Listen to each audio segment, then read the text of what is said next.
Les pieuvres font partie des créatures les plus mystérieuses des océans. Leur apparence étrange, leur intelligence redoutable et leur capacité à changer de couleur en un instant fascinent les scientifiques depuis des décennies. Mais l'un des secrets les plus surprenants de ces animaux, c'est qu'ils ne possèdent pas un ni deux, mais 3 cœurs. Alors, pourquoi la pieuvre a-t-elle besoin de 3 cœurs? Et que se passerait-il si elle n'en avait qu'un comme nous? Pour comprendre cela, il faut d'abord plonger dans le monde intérieur de ce mollusque si particulier. Chez les humains, le cœur a pour mission de pomper le sang dans tout le corps pour apporter l'oxygène dont chaque cellule a besoin. Chez la pieuvre, c'est plus compliqué car son sang n'est pas rouge comme le nôtre. Il est bleu à cause d'une molécule appelée hémocyanine qui contient du cuivre au lieu du fer. Et cette différence change tout.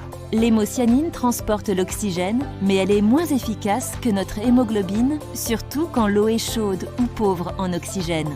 Pour compenser, la pieuvre a développé un système circulatoire beaucoup plus sophistiqué. C'est là qu'entrent en jeu ses 3 cœurs.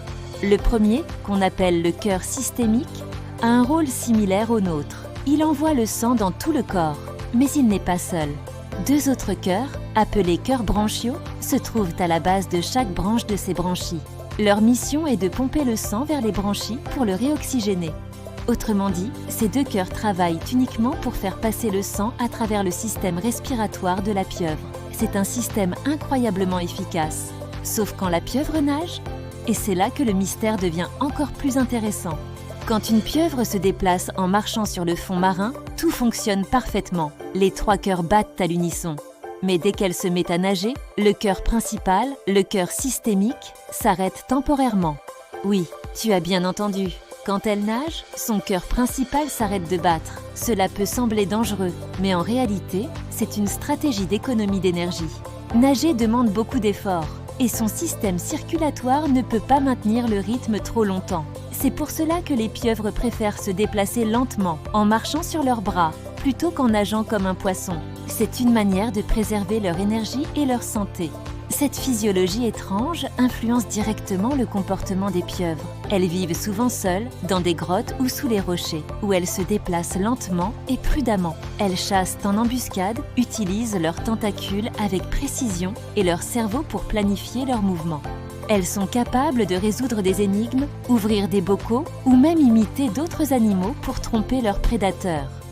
Leur triple système cardiaque joue donc un rôle essentiel dans cette manière de vivre, calme, furtive et méthodique. C'est un équilibre parfait entre intelligence et physiologie. Mais il y a plus. Les scientifiques pensent que la répartition du flux sanguin dans le corps de la pieuvre pourrait être liée à son système nerveux décentralisé. En effet, chaque bras possède une sorte de mini-cerveau qui peut agir presque indépendamment de la tête. Les cœurs, en alimentant différemment les zones du corps, pourraient aider à coordonner cette activité complexe. Ainsi, le cœur d'une pieuvre N est pas seulement un organe vital, est une mécanique de précision qui soutient une intelligence distribuée presque extraterrestre. Et quand on y pense, ces 3 cœurs symbolisent bien ce qu'est la pieuvre, une créature de paradoxe. Elle est à la fois douce et redoutable, fragile et rusée, solitaire et incroyablement sensible. Ces 3 cœurs ne servent pas seulement à faire circuler le sang. Ils incarnent aussi sa capacité à s'adapter, à survivre, à penser autrement. Alors, la prochaine fois que tu verras une pieuvre, souviens-toi. Sous ses ventouses et ses changements de couleur se cachent 3 cœurs qui battent pour un seul but, vivre libre dans les profondeurs.